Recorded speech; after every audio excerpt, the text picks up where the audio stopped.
aqui hoje com o Wesley Teixeira, pré-candidato à Prefeitura de Duque de Caxias, meu amigo querido. Wesley, prazer você estar aqui, muito obrigado pelo teu carinho, por você ter tirado um tempinho da tua agenda e você estar aqui com a gente. Como é que você está se sentindo agora para a campanha, né, de 2024? Como é que está a tua agenda? Como é que estão os trabalhos? Paulo, meu amigo, é uma alegria estar aqui com você, é uma alegria estar aqui com todos os ouvintes do Primeira Impressão, né? Aqueles que assistem esse programa, e são eles que a gente quer chegar, né, Paulo? É isso aí. E é um prazer porque, você sabe, lá em Caxias, a minha grande dificuldade é ser conhecido. Se me derem espaço para falar, eu ganho mentes e corações. Isso é tudo que eles não querem. É verdade.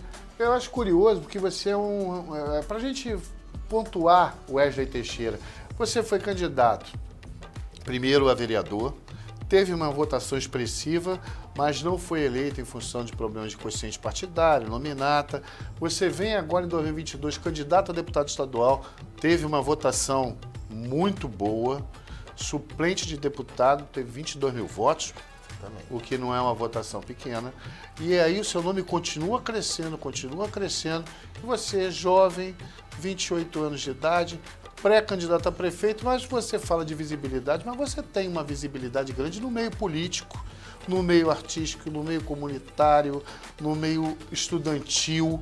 Então, quando você fala em visibilidade, esse aumento de visibilidade é junto ao povo, para quebrar essa bolha que tem do status quo da política do Rio de Janeiro. Como é que funciona isso, Wesley? Porque a política, principalmente na Baixada Fluminense, eu digo, ela é dominada pelas mesmas famílias de sempre, que vão perpetuando seu nome a partir do dinheiro, e muito dinheiro, diga-se de passagem, ou a partir, inclusive, de uma lógica de controle armado dos territórios.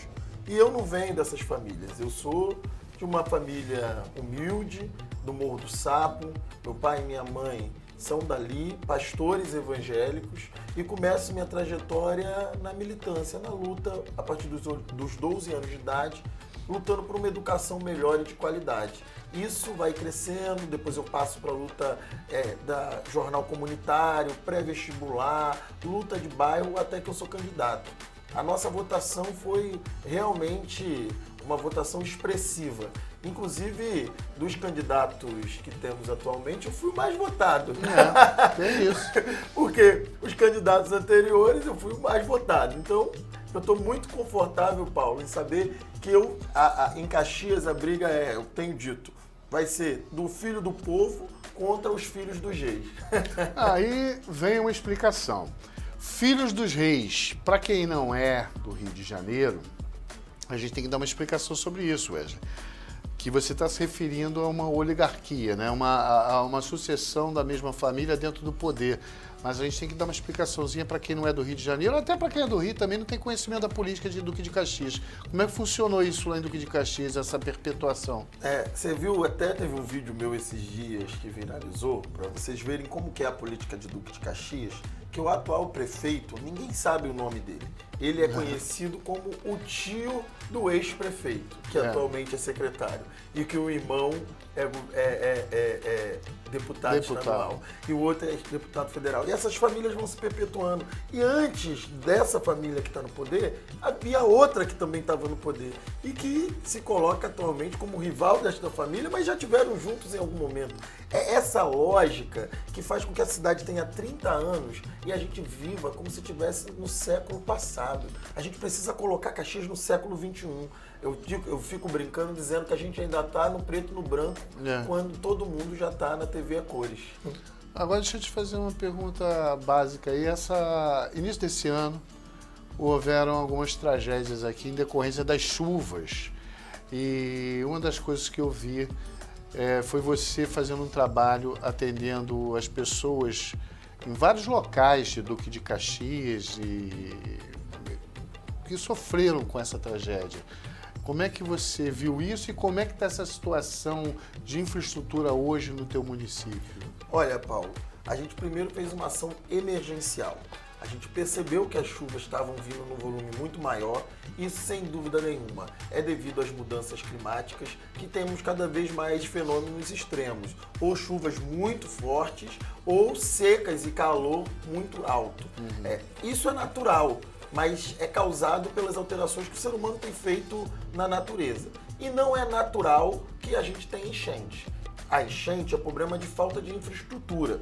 Primeira coisa que a gente fez foi começar a monitorar. Deveria ter sido feito isso por parte da prefeitura. Uma prefeitura pode ter uma central de monitoramento com alarmes e orientações para a população quando isso acontecer. Isso acontece, por exemplo, aqui na prefeitura do Rio de Janeiro, na capital. Caxias é uma cidade vizinha, deveria estar seguindo os bons exemplos, as boas práticas que a gente vê em outros lugares. Mas isso não aconteceu e a gente decidiu fazer um monitoramento por conta própria. E pedimos para as pessoas mandarem os vídeos para a gente ver como é que estava a situação naquele bairro onde ela estava. A gente começou a identificar que haviam bairros onde a situação estava mais grave. Assim que acabou as chuvas, eu fui para um desses bairros. É o bairro onde mora a minha tia e a minha prima. Eu fui para lá por quê? Porque quando a água enche, ela acaba entrando nas cisternas e contamina a água de muita gente e impede, por exemplo, que as pessoas façam comida. Então, a gente tinha que levar comida. Era uma coisa de emergência. Aquilo me doeu muito ver minha família perdendo tudo naquela situação tão trágica e não ver a presença do poder público.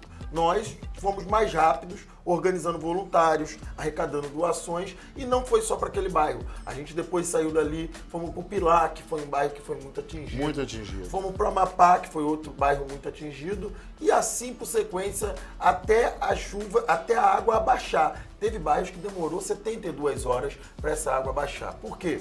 Porque precisava de, primeiro, obra de saneamento básico. Eu tenho dito isso. Saneamento básico é uma forma de gerar emprego.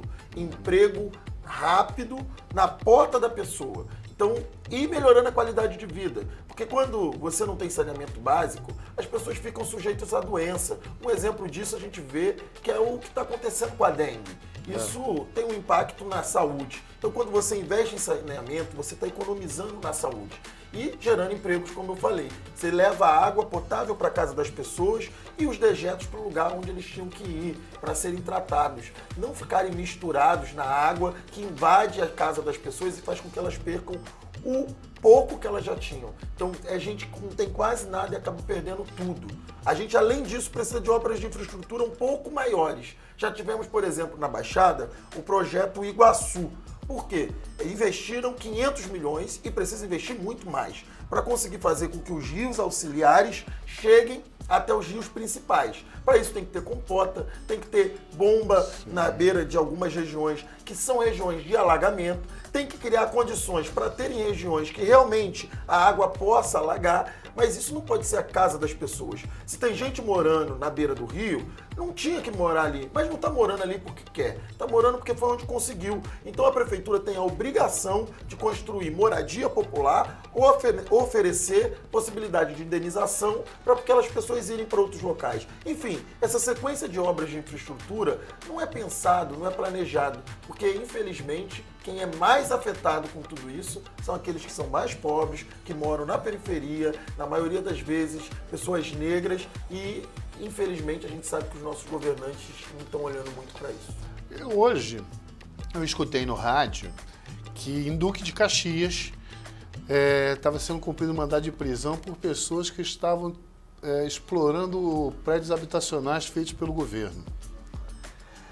E aí a gente vê pessoas que moram em situações que às vezes têm que ser agraciadas pelo governo com casos populares, não tem casos populares. E aí eu vou chegar num ponto aí, você fez um trabalho também na Parque Vila Nova, Vila Ideal, Lixão, vamos botar Lixão porque é como é conhecido popularmente, né? E lá com aquela população ribeirinha lá, problema de casa ali, esgoto. Como é que foi aquela tua atuação ali? Porque aquilo é uma questão nem política, só humanitária, né, Wesley? Exatamente, eu sou desses que são inconformados. Não aceita que as pessoas têm que passar fome. Então, quando veio a pandemia, a gente entregou muitas cestas básicas numa campanha chamada Tem Gente com Fome. Esse bairro que eu fui na chuva, no primeiro dia, é o Lixão, é o Parque Vila Nova, é a Vila Ideal ali, né? Aquela região. Eu fui para lá também numa outra situação, que é o que você falou, da situação de moradia. Há 2 anos atrás, essas famílias que eu entregava comida me ligaram e falaram, vem para cá porque a prefeitura está com uma draga aqui. e está falando que vai passar por cima dos nossos barracos. Aquelas casas que eram feitas com madeira, com papelão. Eu fui para lá. Chegando lá, Paulo, eu fui recebido pelo secretário que estava com a draga e eu perguntei informações legais. Eu perguntei, o senhor tem alguma autorização da justiça para fazer remoção?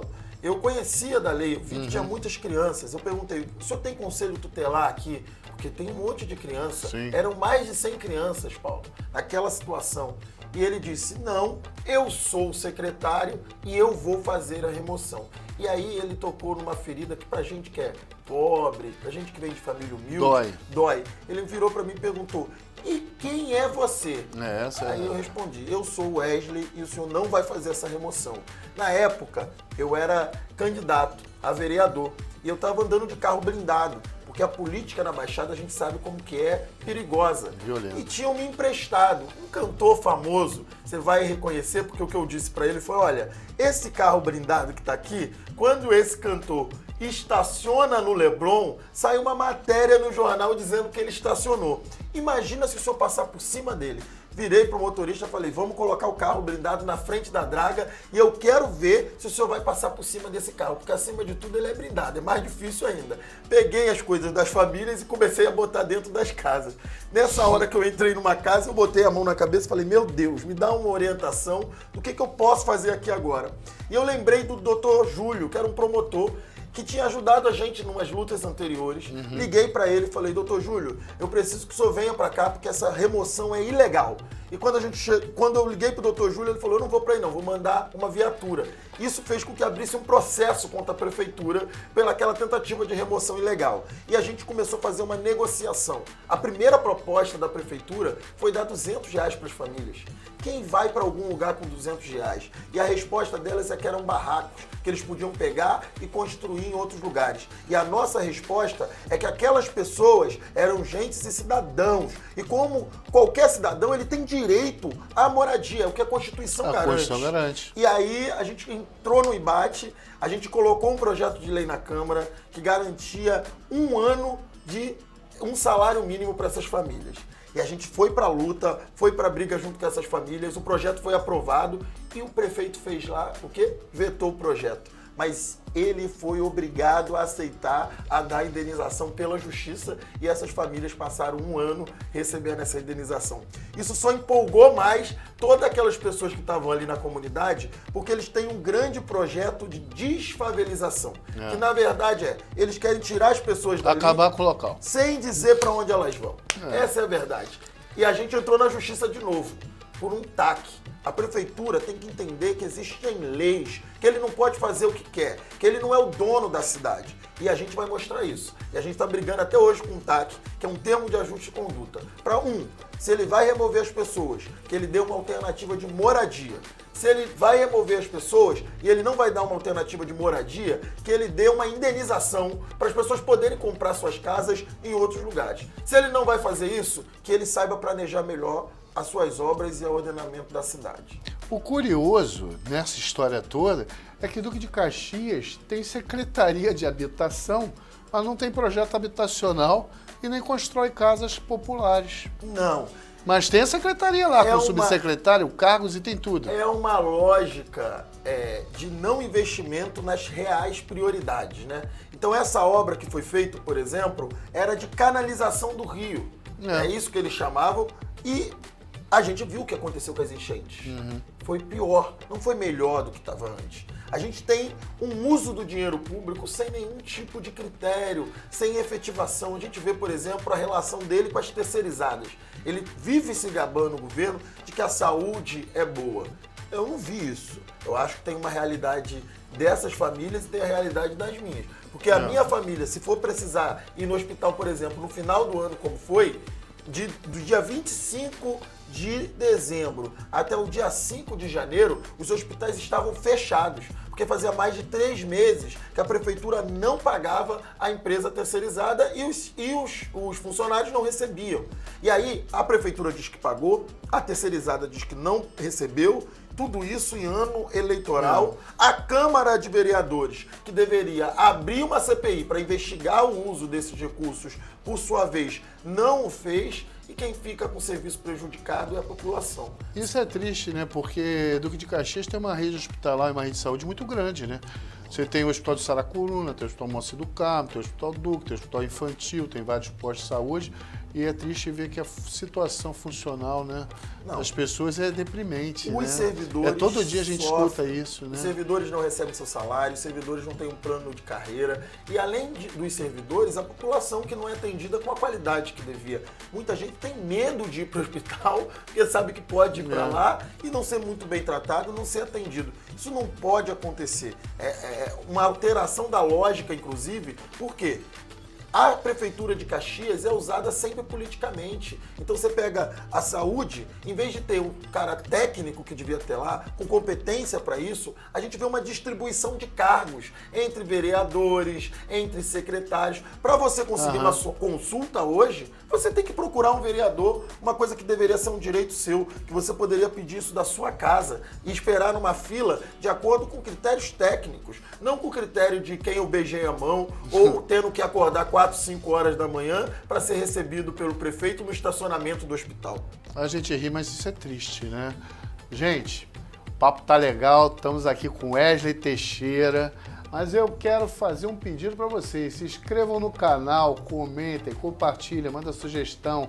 E qualquer pergunta que tiver que ser feita para o Wesley, a gente encaminha para ele, vocês vão ser respondidos, podem ter certeza disso. Porque a primeira impressão não vai deixar você na mão, não. Ela é a que fica, você sabe disso. Wesley, deixa eu fazer uma colocação contigo aqui. Cultura em Duque de Caxias. Teatro Procópio Ferreira dentro da Câmara Municipal, fechado. Teatro Raul Cortez ficou meses e anos com o negócio de obra aí, abriu meia boca. Não faz parte de uma programação cultural da cidade do Rio de Janeiro, do estado, quer dizer, parece que estamos deslocados. O que você pretende aí fazer? Você que é uma pessoa ligado, você é mais do que ninguém ligado ao meio artístico, cultural, movimentos. O que você tem projeto para isso? O que você pretende fazer nessa área da educação e da cultura em Caxias? Olha, eu acho a cultura fundamental. Você que é um pensador, tem um pensador que eu gosto muito, que é o Amilcar Cabral. Sim. E ele fala uma coisa que é: a cultura, ela é uma vanguarda porque ela tem a capacidade de fazer a gente imaginar aquilo que ainda não está na realidade. E quando a gente imagina, a gente traz da imaginação para a realidade. Eu acho que isso as pessoas têm muito medo, da gente poder imaginar, sonhar com um mundo diferente do que está atual, com uma cidade diferente da que temos. Infelizmente, Caxias é um mau exemplo. A gente teve, por exemplo, um secretário que foi preso. O secretário de Cultura foi preso, ele era secretário de Cultura e secretário de Governo. Por causa disso, e ele foi preso pela falsificação do cartão de vacina dado para o ex-presidente. Aí você fica imaginando, por causa disso, por pouco, Caxias não perde as leis de incentivo federal que vieram, que foram tão fundamentais, como a Lei Paulo Gustavo, a Lei Aldir Blanc, mas teve um movimento de cultura junto do Conselho que conseguiu fazer pressão política e conseguir essas leis. Por que eu estou falando dessas leis? O fomento e o incentivo é fundamental para aquele produtor cultural, seja aquele que é cantor, aquele que é um ator, aquele que é um artista plástico, nos diferentes gêneros e modalidades, precisa de fomento. Você faz geração de emprego direta para aquelas pessoas que estão ali trabalhando, como é o caso aqui da nossa produção do programa. Exatamente. E você faz geração de empregos indiretos também, porque quando a gente pensa no cinema, como pensar no cinema sem pensar na pipoquinha que fica na porta? Bombonier, né?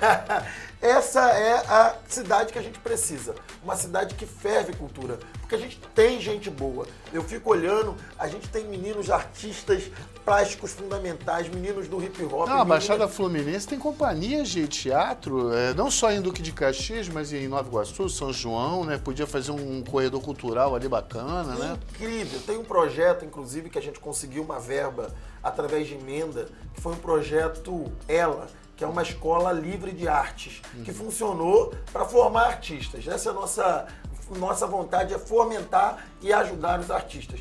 Infelizmente, como eu estou falando, a cidade não tem essa visão.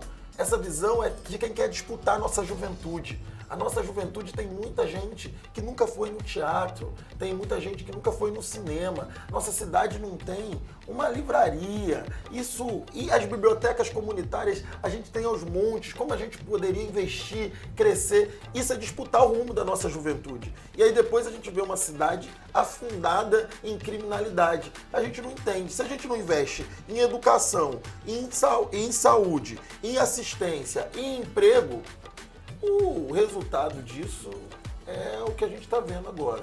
Uma cidade envolta na violência, sem as pessoas conseguirem ir e voltar de casa com segurança, sem conseguir pensar o que vai fazer no outro dia, porque está trabalhando para garantir a comida na mesa. Isso tem que acabar, isso tem que mudar. E aí eu quero fazer uma colocação contigo que eu acho que é uma curiosidade sobre você. Você é uma pessoa que se preocupa muito com a pauta humanitária, as pautas sociais, né? E você é um menino que vem do seu evangélico. E aí você é de centro-esquerda. Porque aqui no Brasil a gente considera a esquerda sempre como responsável pelas pautas sociais, culturais e identitárias. Não tem como evitar esse tipo de colocação, porque a direita não trabalha nesse sentido. Então a esquerda acaba sendo responsável por isso, vocês vão ser de esquerda. Então você está sendo acarinhado pelo pessoal da direita, que é evangélico, você é acarinhado pelo pessoal da esquerda. Como é que funciona essa coisa no teu campo, na tua visão política, assim, no teu dia a dia? Você recebe isso? Você percebe essa colocação das pessoas contigo? Já que eu estou com você, eu vou aproveitar para fazer um debate qualificado, como a gente está com um programa assim, tão bom, tão aberto.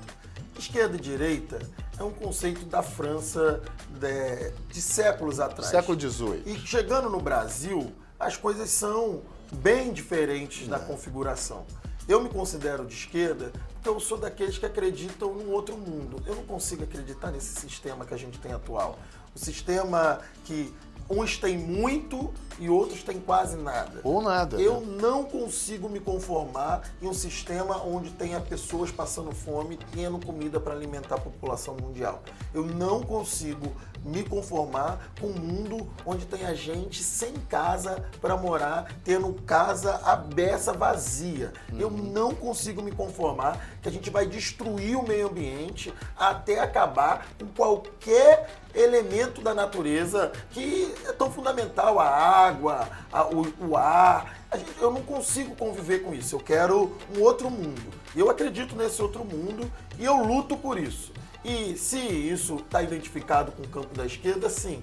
Mas eu sou um cara que defende a democracia. Eu sempre fui um democrata também. Eu defendo a liberdade de expressão, a liberdade de voto, defendo a nossa Constituição de 88. Eu acho que a Constituição estabelece a democracia como espaço do diálogo. Então eu sempre fui um cara que nunca gostou do sectarismo, de se isolar. Eu sempre gostei de dialogar. Então é importante que a gente construa diálogos, pontes, inclusive num momento como esse. A nossa democracia precisa ser defendida.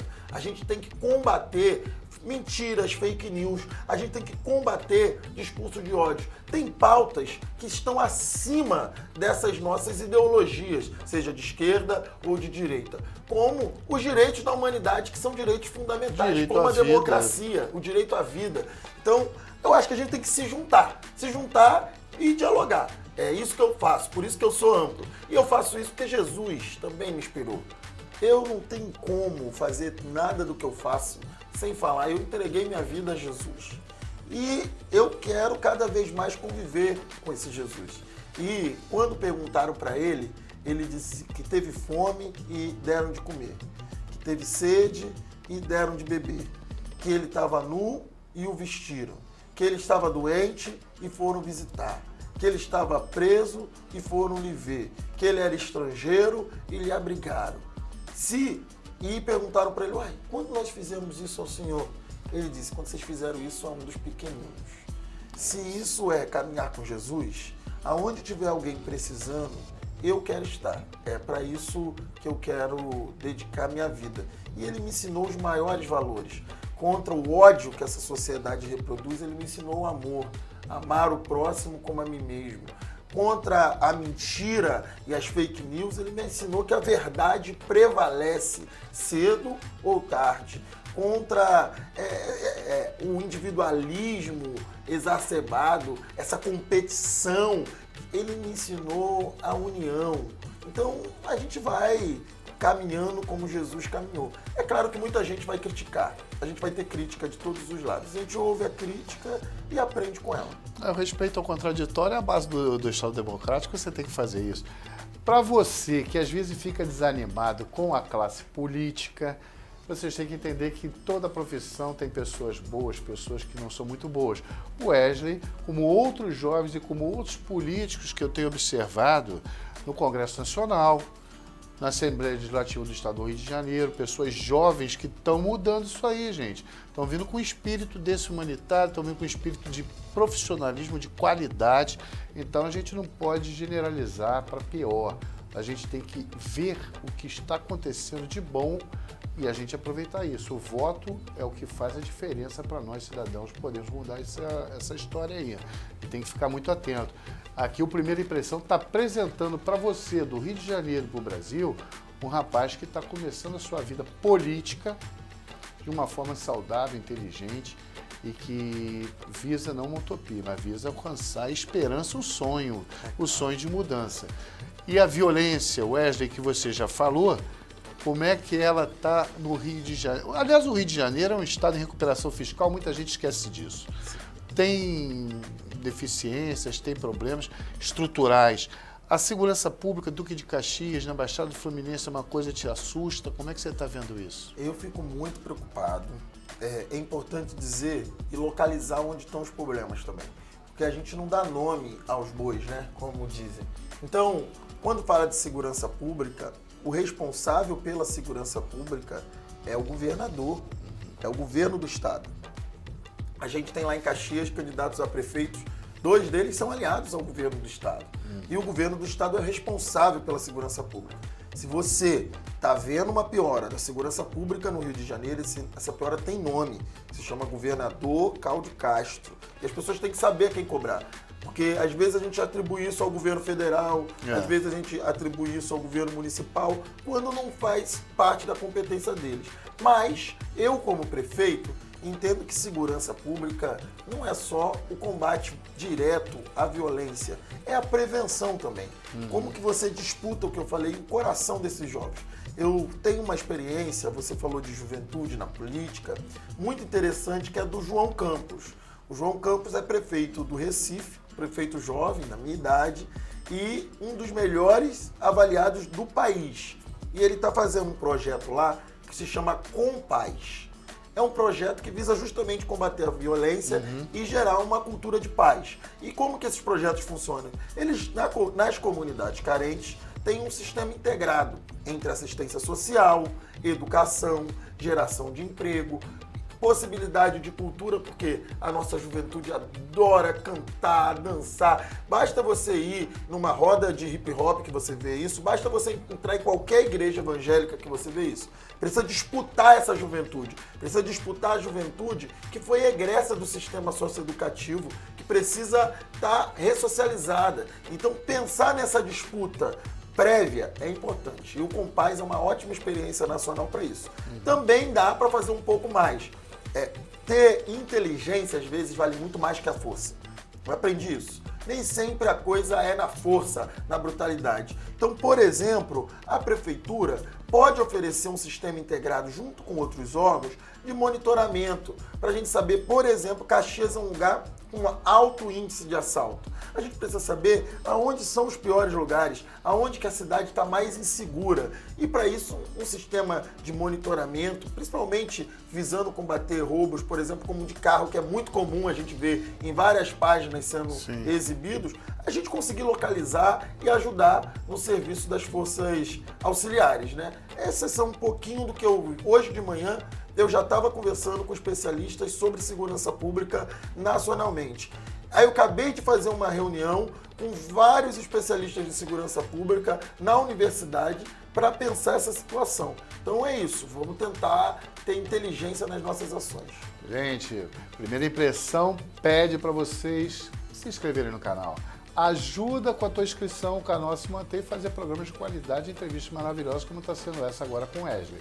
Se inscreve lá, comenta, compartilha, manda sugestão, e você que quer participar com a gente, assim como o Wesley está participando, entre em contato com a produção. A produção vai atender vocês com o maior carinho. Não fiquem com medo, não fiquem com vergonha. Pode ser o trabalho mais simples do mundo. Se tiver conteúdo e for relevante, a gente vai ajudar vocês e vai participar junto, todo mundo. Vai fazer parte da nossa família, tá? Wesley, a gente falou de violência, a gente tem que falar de teatro, cultura, muita coisa. E eu vou fazer uma pergunta para você agora, que é enfrentar nessa campanha que vai vir aí, 2024, essa oligarquia que está lá há 30 anos, mais os candidatos que vão aparecer. Você está conseguindo manter um suporte político, montar uma estrutura com esse pessoal? Como é que está funcionando isso? Não estou dizendo nem partidariamente, mas como é que você está agregando pessoas a esse teu projeto? Olha, nós estamos mostrando que temos como fazer, que temos soluções, que temos propostas e agregando primeiro a sociedade. A gente precisa chamar todo mundo de gente do povo, gente do bem, gente que sente na pele os problemas e quer trazer solução. Então, esse é o meu desejo. Eu venho do povo e quero fazer com o povo. Mas a gente também está agregando muita gente na classe política. A gente quer mudar a Câmara de Vereadores. Não dá para todos os vereadores estarem na mão do prefeito sem conseguir fazer um processo de fiscalização adequado, sem produzir as leis que a cidade precisa para se modernizar, sem conseguir ter uma base do orçamento que faça a devida distribuição das prioridades. Então, eleger vereador é um dos meus objetivos. Duque de Caxias tem, para quem não é do Rio de Janeiro, para quem não tem conhecimento, Duque de Caxias são 29 vereadores na Câmara Municipal, não é? Exatamente. E o portal da transparência não existe. A prefeitura também não existe, porque eu entrei lá para verificar o orçamento, que me disseram que era de 4,5 bilhões, e eu, para entrevistar o Wesley, eu procurei entrar no portal de transparência da prefeitura para saber se era 4,5 bilhões mesmo, quanto que era, poder ver para onde que é destinado os recursos. E eu não consegui. Exatamente. A gente fez um grupo de estudo só para tentar arrancar essas informações. É isso que eu ia perguntar, porque até para você fazer projeto, o plano governamental, para você poder entender o trabalhar, não tem essas informações, não são disponibilizadas? Não são, e nós conseguimos o planejamento. O quanto que a prefeitura pretendia gastar. E o valor em 4 anos é de 15,5 bi em 4 anos distribuído. A gente tem, inclusive, essa dificuldade porque é isso, a gente não tem uma Câmara atuante, então a gente precisa eleger vereadores. E eu estou montando as chapas de vereadores e nós vamos eleger vereadores e nós vamos para o segundo turno dessa eleição. A gente está montando o nosso arco de aliança, nós já temos uma aliança com a Federação Rede PSOL e a gente está atraindo outras alianças. A gente quer aliança com a Federação Brasil da Esperança, a gente quer aliança com a cidadania, com todos aqueles que estejam dentro do campo democrático e que queiram a renovação, que não queiram mais do mesmo, que sempre está aí, com as mesmas caras. A gente precisa de uma Caxias com cara nova. E você sabe o que acontece, Wesley? A população de Duque de Caxias já era para ter passado de 1 milhão de habitantes. Eu fiquei sabendo através de uma reunião, conversando com amigos, que não passou porque muita gente está saindo de Duque de Caxias e migrando para outros lugares. E inclusive por causa também que não tem trabalho para os jovens. Não é só por causa da violência, né? É por causa de uma falta de infraestrutura de geração de trabalho, de renda, violência. E os jovens, eu me lembro que houve um programa de primeiro aprendiz no governo do hoje atual secretário de Transporte do Estado, Washington Reis. E isso durou menos de 10 meses, e não teve mais, e não houve nenhum convênio com o Senai, SESC ou algum órgão. Como é que está a situação desses jovens aí que votam hoje com 16 anos, né? Olha, primeiro fazer um chamado para a juventude dos 16 aos 18, a gente está justamente nesse período para você tirar seu título. É importante você participar da democracia. O voto foi uma conquista que não queria que a gente tivesse. E naquele voto a gente tem a possibilidade de fazer a diferença. É óbvio que a gente sabe que tem uma compra de votos gigante na nossa cidade, mas a gente sabe que essa galera que está chegando tem ideias e quer pensar no futuro. Então, tem responsabilidade com o seu voto. Eu convoco aqui a juventude para isso. Olha, geração de emprego é fundamental para a juventude. A juventude está na sua primeira oportunidade. Então a gente tem que ter uma cidade pujante. Infelizmente, a nossa cidade está perdendo posto de trabalho. A gente vê fábricas saindo da cidade, a gente vê os comércios, por exemplo, abrindo e fechando muito rápido. Porque não tem um investimento da prefeitura em parceria com esses comércios. Inclusive porque a gente precisa aumentar a arrecadação. Cada vez que você gera emprego, cada vez que você faz a economia circular ali, você aumenta a arrecadação da cidade. Então, como fazer isso? É importante ter parceiros, inclusive com os comerciantes, com os empresários da cidade. A gente tem muita gente empreendedora nessa cidade. Eu fico vendo uma cidade com potencial de empreender gigante. Eu sou amigo da Thalita das Unhas, que tem um salão que é referência nacional, vai para China falar de fazer unha. E a gente, quantas meninas e meninas não tem salão de cabeleireiro? Quanta gente não tá... Eu tenho a Cleópatra, por exemplo, que é uma loja que vende bijuteria na internet. E tem joias lindas. E as pessoas... A gente tem uma fábrica de sorvete na cidade. Eu gosto muito de uma página que é Onde Comer na Baixada. E eu fico pensando, como que a gente poderia motivar que tivesse um circuito gastronômico Tem empada da incrível? Nana, né? Então, a empada da Nana, inclusive, Nana, ó, um beijo. Eu recebi a sua caixinha. A caixinha das empadas da Nana é uma coisa deliciosa. Aquela empada doce é, sem dúvida, de longe... A caixinha de felicidade, né? Nossa, a empada doce é de longe a minha preferida. Então, a Nana pode se transformar em uma empresa. A Nana é uma empresa. E ela pode gerar mais empregos do que qualquer outra empresa. A gente tem, por exemplo, lá o Bebezão do Brownie. Sim. Uma empresa de brownie que gera emprego. Como que a gente fomenta isso? A gente tem um potencial turístico incrível, uma cidade que tem cachoeira. A gente tem um potencial de distribuir comida agrícola. Impressionante, metade de Caxias é zona rural. E além de ser zona rural, a gente está perto das grandes vias da Washington Luiz, a gente tem a linha vermelha, a gente tem a Avenida Brasil, a Dutra, o Arco Metropolitano.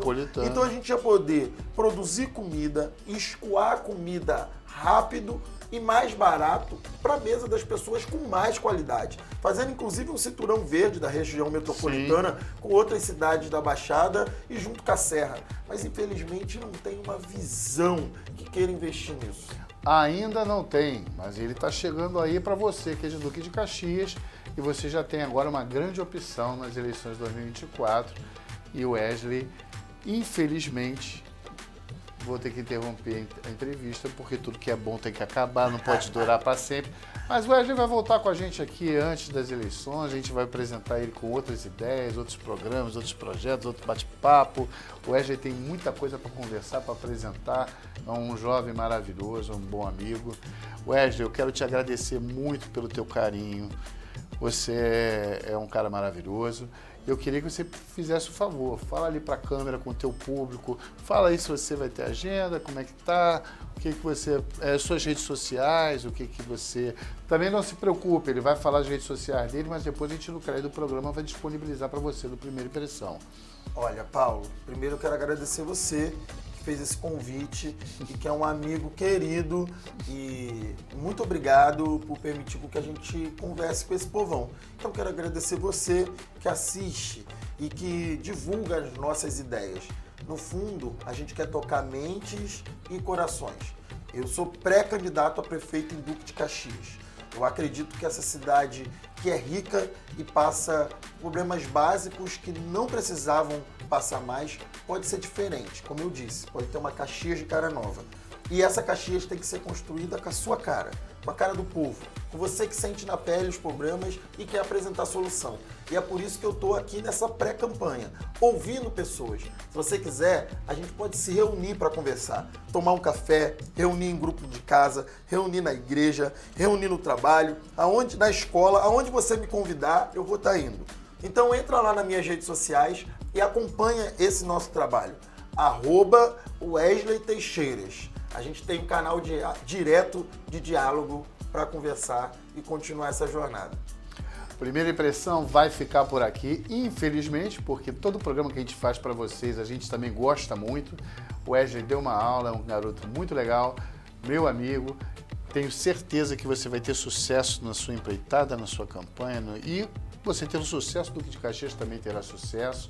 Isso a gente fazer, obviamente, de outros futuros candidatos, mas a gente quer o melhor para Caxias, que é o melhor para você, para o Rio de Janeiro, para o Brasil. Para você que não é do Rio de Janeiro, começa a conhecer aquele que tem um futuro político muito grande, que tem muito para ensinar.